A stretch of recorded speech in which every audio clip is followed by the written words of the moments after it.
The manhwa begins, our heroine stands frozen, a flash of terror crossing her face in an instant.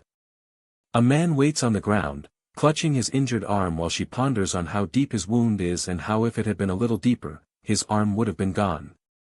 She doesn't pity him since he tried to harass her after all, but, the one who saved her of all people, is the one who ruined her life. The one who threw her into a pit of hell and enjoyed it, the one who was dazzlingly lovely in her youth. The monster. Gisker. Her heart pounds faster, each beat harder and clearer as she wonders why he's there again. She thought this time would be different, she thought she had resisted fate with all her strength and escaped. Behind Gisker a man called out, warning him to get hold of himself. Instead he shot him a cold glare as he clarified that was for harassing his wife. She froze again, her mind went blank, did he just call her his wife? Does he know how hard she tried not to marry him, that monster? And now, she has to live by that monster's side again. You want me to live in that hell again? Finally she decided she wouldn't take it anymore, she called out his name and he turned to her in shock. The scene before him, one he would never have imagined, she held a knife to her neck and a painful smile etched on her lips as she declared that she would rather face death than marry him. Something inside him stirred and he instinctively yelled for her to stop, letting his sword drop to the floor as he chased after her calling her name, but her mind was already made. Holding the blade to her neck, she laughed at the irony of the situation, he always calls her that. And, in that kind of situation. Just like back then too, he surely said, no, Diana. Please, God. Anne. You probably don't know that this is my second suicide. My desperate attempts to escape from a monster named you. Are you guys hooked, or nah? The first life of Diana Brienne began in a rather ordinary way. She was the eldest daughter and legitimate child of the Brienne ducal household that earned the trust of the king of the Farmborough kingdom. She was called the number bride of the Farmborough kingdom. Thanks to her noble bloodline and her gentle nature with flawless personality. Looking outside the window, the thought that it was only because she lost her mother so young she had no choice but to grow up quickly. Being surrounded by people all day is exhausting, but still, her heart yearns for the ducal estate, precisely, him. Upon her arrival she goes to him, Gisker. He turns to greet her and upon noticing his bruised lips she instinctively increases her pace. She grabs his face asking if the mansion people had hit him again. He begs her to let go, warning that she'll get her hands dirty if she touched a slave, but she was quite strong-headed. Instead she asked how he could say that, insisting everyone is still the same human being. She continued adding that it's what her mother always told her, in a world where they live together, it's only natural for people to show kindness to one another. He's left speechless by her words, but before he can dwell so much on them she calls out to him asking in disbelief if he was struck in the same place again. The next minute she pulls his shirt open and then lets out a sigh after noticing there are no infected wounds. She runs her hand along his scars, wondering what crime the child could possibly have committed. Gisker was once a slave who her father had brought into the ducal mansion. He was often bullied, even by the servants, because he's the lowest rank in the household, and all she could do was secretly sneak him medicine and meals away from others' eyes. With a final sigh of resignation, she thinks it would have been better if her father hadn't brought Gisker there as a slave and instead left him neglected. Suddenly his voice snaps her out of her thoughts.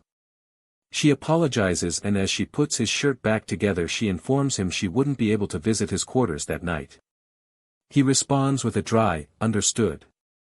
Although it's a little disappointing, she asks if he isn't disappointed that she can't come, asking him to at least pretend to be sad, but he simply responds saying they'll be seeing each other the next day after all. That night, she quietly slipped into his quarters. She knelt beside him, forcing a smile as she quietly admitted that she also wants them to see each other again the next day. Gisker, my complete possession that I can protect, my life, my sanctuary. She reminisces on the time she first met him at 12 years old, up until now, a full 4 years, for her it was a time filled with previous memories. But for him she can't deny that it must have been nothing but a time of humiliation and pain, because everyone in that household abused him. For Gisker, this place must have been no different from hell. He wasn't exactly kind to her, but thanks to him she was able to endure a lonely life. She placed a soft kiss on his cheek to express her thanks to him, and then, she left, leaving him the last gift she'll give him. That dawn, Gisker left the Brienne ducal estate. If she had known that the one who left would return one day to destroy her world. The morning after Gisker left, her father was furious that someone had stolen the seal to unlock the restraints from his room and set his slaves free. The maids whispered amongst themselves about how the Duke had never gotten so angry before, while she prayed to God to send his golden dragon to protect Gisker. She lifted her gaze to the sky, offering a soft prayer in her heart, for her mother to protect Gisker, for her to protect her precious person. And 4 years later, the Rodbrook army invaded Farmborough. An informant arrives with grim news, that the Count, Rilkos who'd been defending the border, had surrendered, which only meant the Rodbrook army will arrive soon. He took his leave shortly after delivering the news, and her sister, taking advantage of the opportunity, quickly shot to her feet, her voice filled with frustration as she suggested they run away too. She brought up their father and brother who had already gone down to the territory, asking why they're still there. However, and simply called her back. Keeping calm, she explained that it was only natural for the head of the family and heir to preserve their lives. Her hands trembled as she continued, asking that they don't think of it as running away.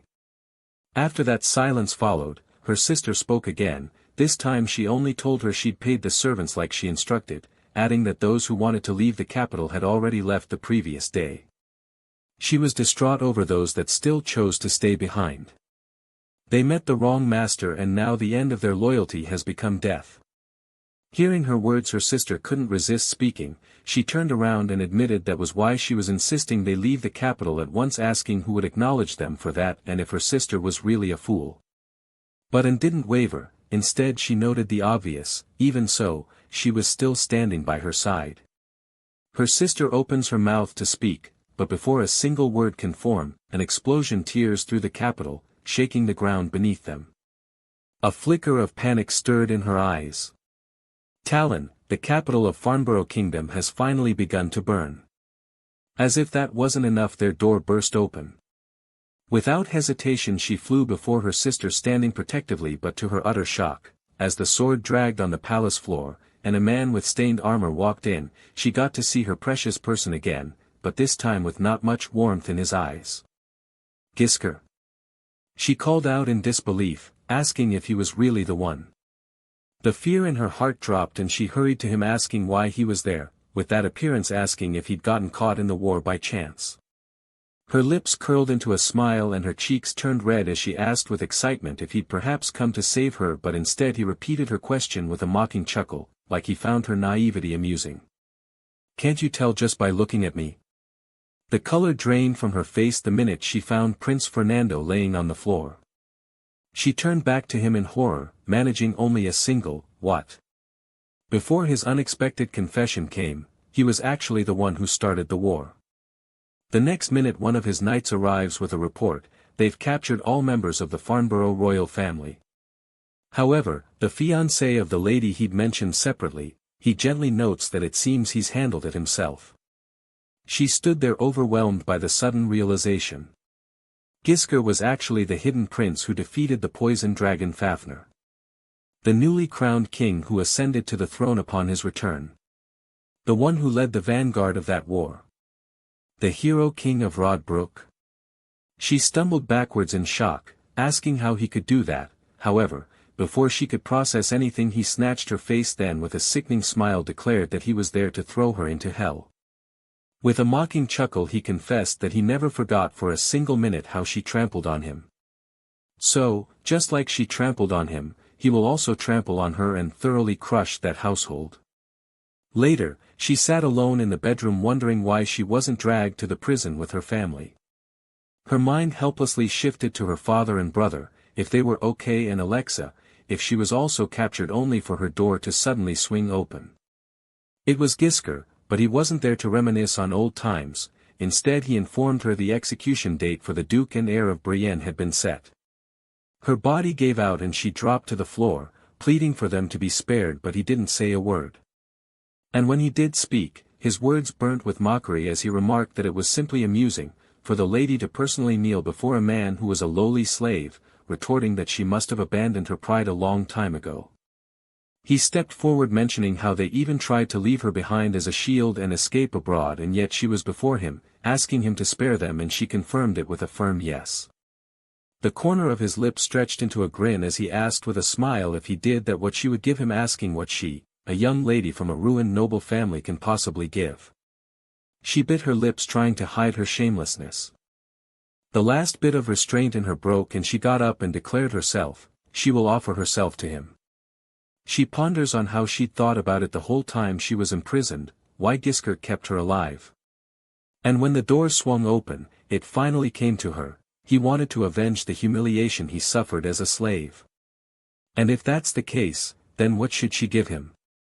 She shifted her gaze to the side, a bead of sweat formed on her face as she declared with the last bit of strength in her that she would give herself to him. However, he just remained quiet. Then he burst into laughter the next minute as he acknowledged aloud she was indeed their family. He leaned forward, his voice dropping to no louder than a whisper as he asked if she wasn't mistaken about something. A body like hers has been thrown down and trampled on countless times, it has no value. The next words that came out of his mouth were equally shocking. He informed her the execution will be tomorrow, agreeing to let her see their faces given their past, though by then, their breath will already be gone. In the end she watched her family's execution. The whole time, her mind was filled with thoughts of how they were her family, how they are together, and laughed together when happy things happened, and they warmly parted her head, wishing for her happiness more than anyone. Her family. And even though she lived without knowing the way of the world, she knows she can't just blame Gisker entirely. But then, who was she supposed to blame? In a new scene, she smashes a vase on the ground in anger, as an attempt to keep the maids from approaching her. In that heated moment Gisker walked in, running his hand through his hair tiredly as he questioned what kind of disgraceful behavior she was displaying for a lady who was once a noblewoman. She shot back in anger, asking if he dared mention dignity after doing that. She insists he should have just made her his slave, or better yet made her die with her family, but he didn't do that, instead he made her marry him.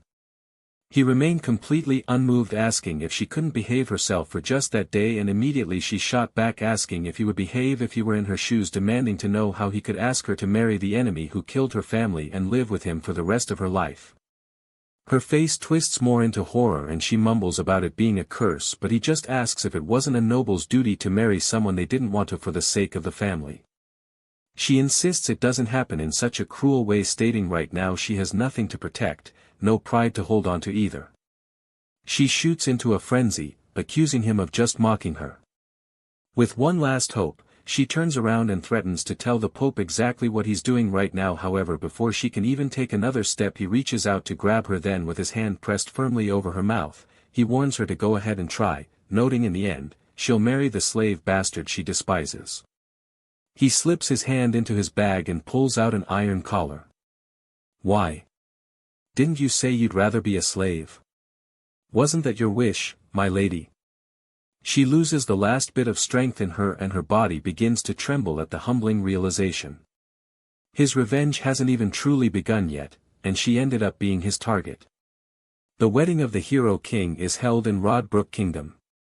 All nobles and commoners flocked to the open ceremony hall, and what their eyes beheld was the praised king who rebuilt Rodbrook, and the princess of the defeated nation wearing a slave shackle. No one said a word, but everyone knew that she was not a queen but merely a war trophy from the destroyed Farmborough. The crowd shared a similar view. Looking at that pathetic sight was degrading. A queen who is a slave. She became the laughing stick of everyone all day long, and she knew she'll probably suffer even more torment in the future. She forced herself to look onto the bright side. Gisker seems to despise her body, so there will be no need for her to sleep with him. She heard the door to her room slam open, and as she slowly got up, all she could manage was a faint, "Why?" He replied in a calm voice, asking if it wasn't only natural for a groom to spend the wedding night with his bride, or was it that she couldn't stand the thought of sharing a bed with a slave. The next moment, he pulled the blanket aside, muttering a careless apology before saying she might as well get used to living like this. Fighting back her tears, she bit down hard on her lip, her body trembling as her voice came out barely above a whisper. She turned her head to the side, pleading for him to take the collar off her neck, but instead what she got was a painful jerk from him. Then biting down hard on his lips he switches into a painful confession. He admits he used to imagine it, what it would be like to touch her hair properly, what scent it would have and how soft it would be. But turns out it smells disgusting. His hand moved over her chest, then in one swift motion he tore off her dress and pulled her into his arms before moving to kiss her. She grabbed onto his shirt, her hands trembling as she struggled to breathe, but he didn't seem to notice. She placed a hand over her mouth, asking herself if it was always supposed to hurt like that. If it was meant to be so painful. Inside she was in turmoil, she was begging him to go easy on her, but some part of her questioned if he'll even listen if she says it. She concluded on her answer really quickly. No, he wouldn't, because that was a punishment. Outside her thoughts, he kept whispering her name, addressing her formally as my lady. While she questioned if he kept addressing her so formally to mock her. To her, everything was just too overwhelming, unsettling and scary. The next time she woke up, she was laying in bed alone. She quickly sat up, the whole situation replayed in her head seemed so unbelievable she could only manage a painful laugh at her pathetic situation. And to the side while she coughed uncontrollably, Xicker stood, his gaze still as cold as ever. She opened her mouth to speak, revealing she thought she was alone, but he only took one glance at her trembling hands before letting out a sigh of disgust and turning away. Her first night was cold from beginning to end. As if Xicker has decided to truly make her suffer, he deliberately surrounded her with hostile maids. Her enemies scattered everywhere, not even bothering to hide their hateful stares and mockery, and she was powerless to do anything within it. Xicker threw her away into that hell and was always away at one battlefield or after another. He would always hold her just before he left for the battlefield and after he returned. And once the act was over, he would coldly leave her. Even so, the reason she cannot refuse sharing a bed is because, the more he embraced her, the more it would seem as if she was receiving his favor. That was the only shield that could protect her in that hell. And just like that, for years had passed before she knew it. Color drained from her face as she heard his familiar cold voice once more. I hear my queen is very picky. Especially lately, they say you've grown even more picky. Is it always like this when I'm away from the palace, or is it that you fight only when I am here? She tries to speak, but his cold voice cuts her off once more, ordering her to eat. Her eyes lingers on him as the thought of how her body's been weak lately, so she's just been falling asleep later, but even if she said she had no appetite, he wouldn't listen anyway. She recalls how he'd spread rumors about her shabby clothing before and forced her into lavish dresses. Even now, as she raising the form to her mouth, she thinks he's tormenting her, saying she's become fussy with food. But before she could even swallow the meat, something shot through her.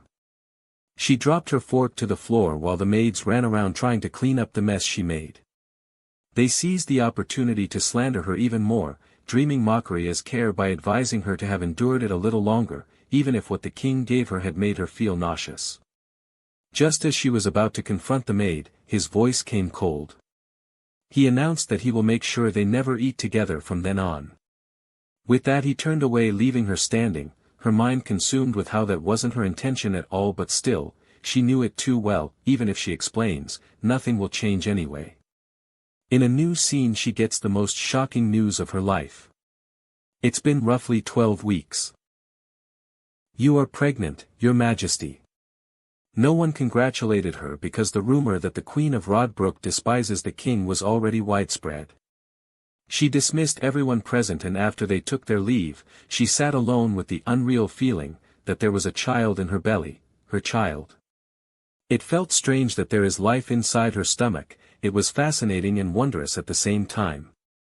But most of all, it's horrifying. A child was created between she and that monster. That she ended up bearing that bastard's offspring.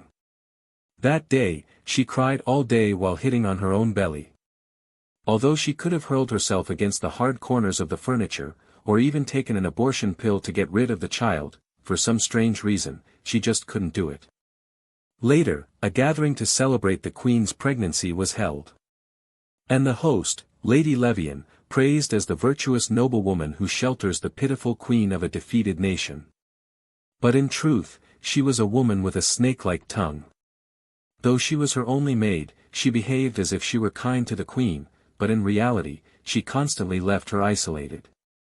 Now, she questions aloud why the queen is looking at her that way, confirming if she thinks she put something in her tea. The noble women present immediately shot to defend her. They called her out, accusing her of taking things too far, asking what the lady could possibly have done.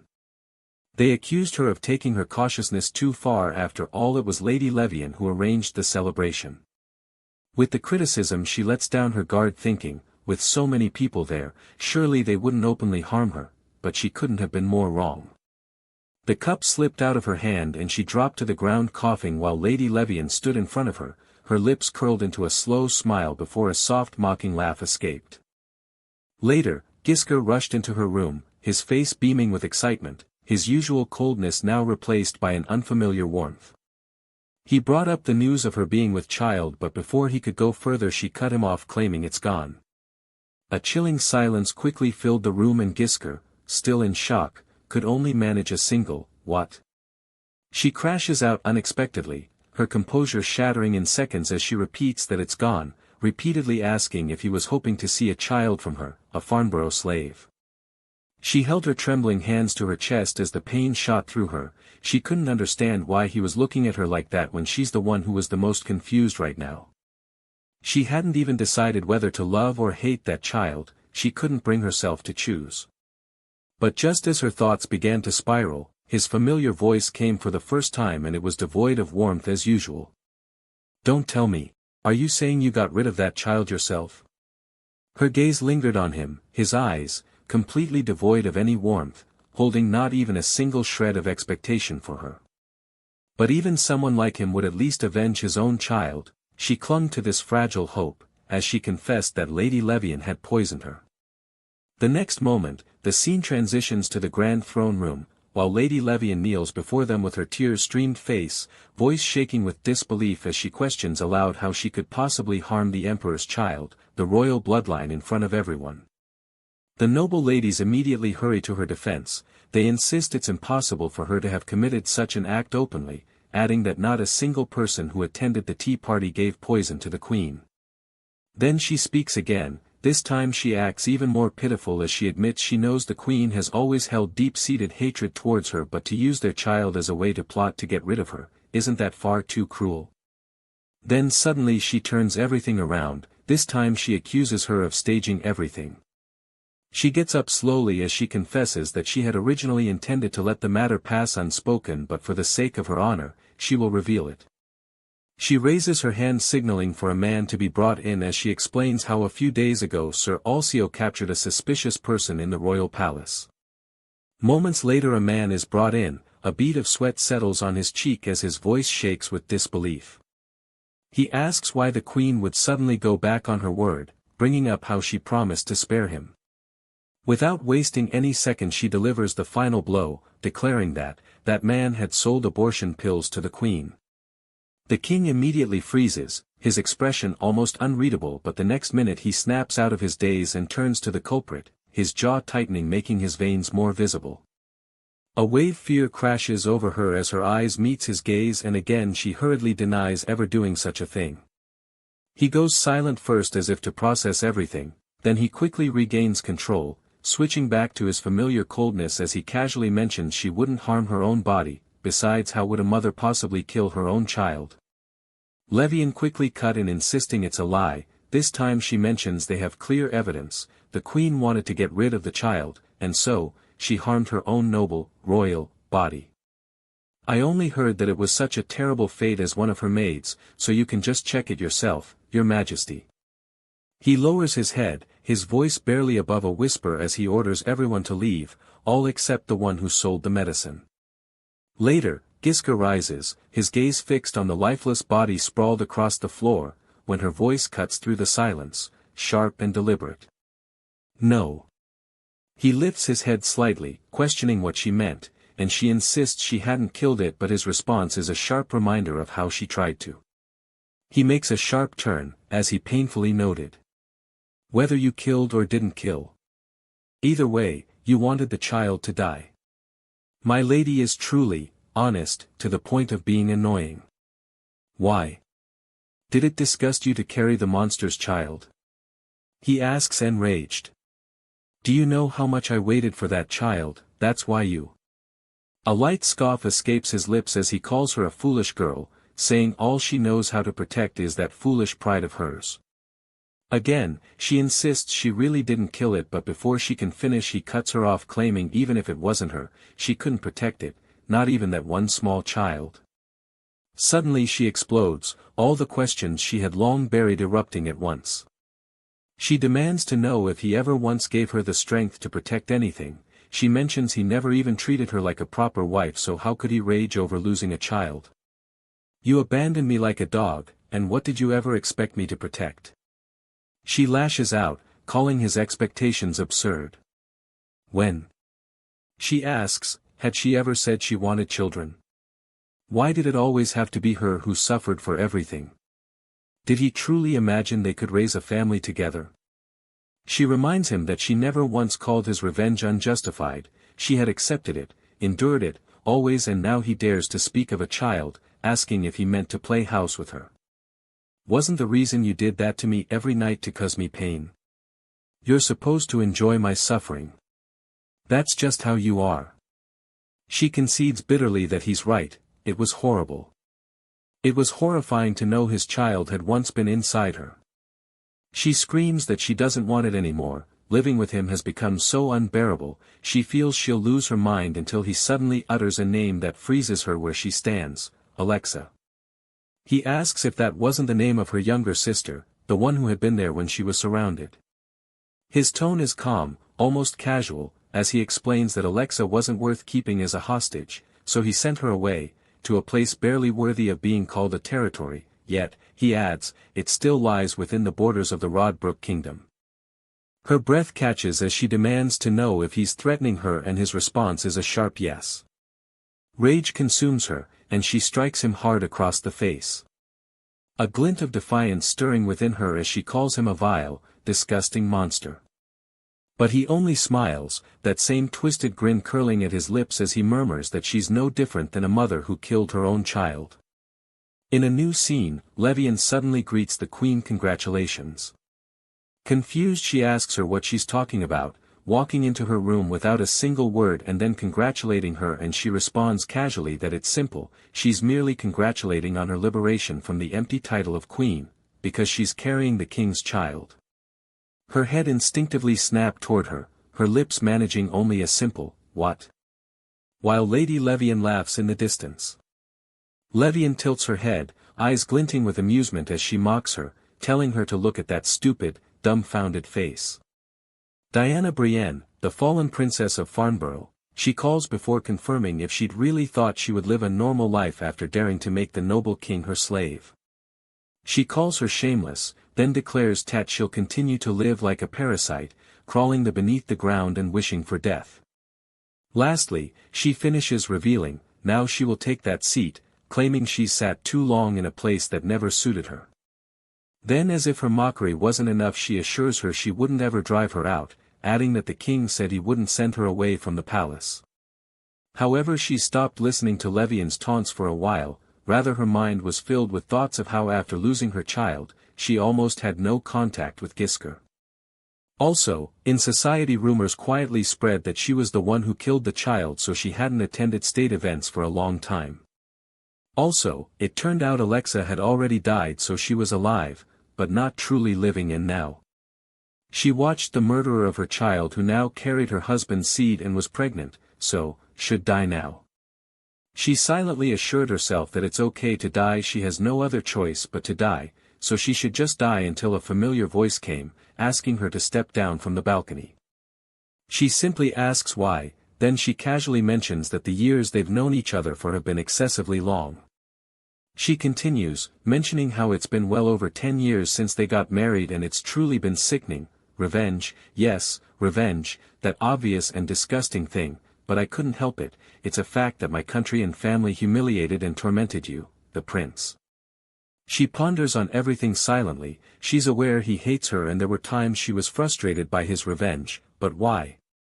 She recalls Lady Levian's words, on how the king was so gentle with her, how he would whisper to her every night, that he had no intention of using a slave's womb to continue the royal bloodline, especially, how much he regretted taking her as his queen. Now, she wonders why it felt her last foothold was crumbling at that moment. Letting go of the past and looking forward to her end, she lets herself fall back from the balcony only to feel his hand tighten around her wrist.